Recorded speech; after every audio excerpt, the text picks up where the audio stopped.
wildbrain is a company that does primarily animation for advertising, film, and the web. Pretty much everything under the sun in terms of mixing stop motion with traditional and CG. Maya helps us in our production pipeline in the sense that the tools are very flexible.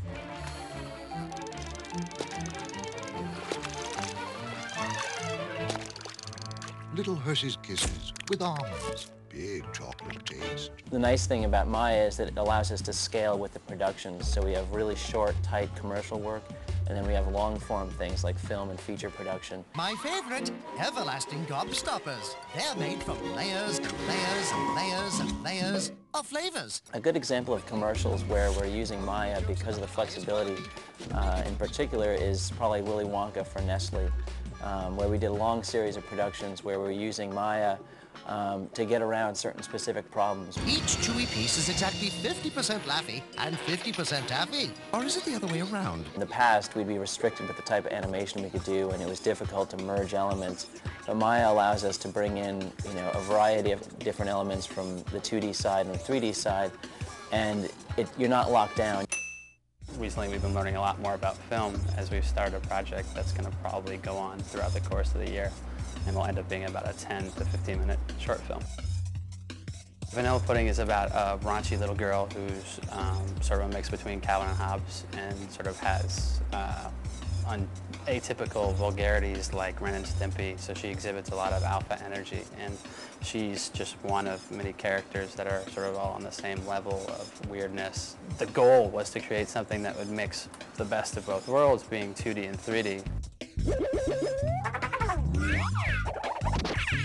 When thinking about trying to put together sort of a template for how a show would be made, I was hoping to get everything accomplished in one package, and so far, even though it's not completely done yet, everything's worked out. So I built the characters in Maya, I set up all the facial shapes in Maya, I was able to do riggings and models for characters, texture paint, was able to move between Studio Paint and Maya, and now I'm doing final elements through Composer for post.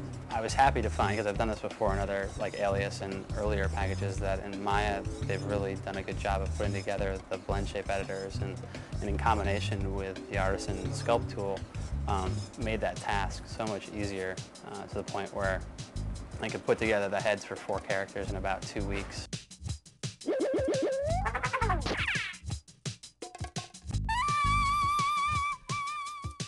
One thing that's particularly important to me is the ability to kind of move linearly, the same way I would draw or paint. And that hasn't always been the case in working in CG, but it's just now kind of like getting over the crest, and tools like IPR and a lot of the shading tools, a lot of the interactive lighting tools, being able to drag a light from your outliner into a view and be able to manipulate it, move it around, and see in your camera view what that light is actually doing in real time is huge.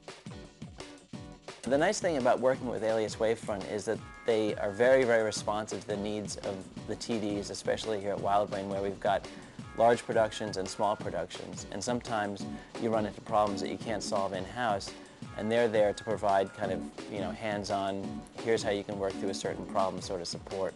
And it's gotten us through some really tough spots.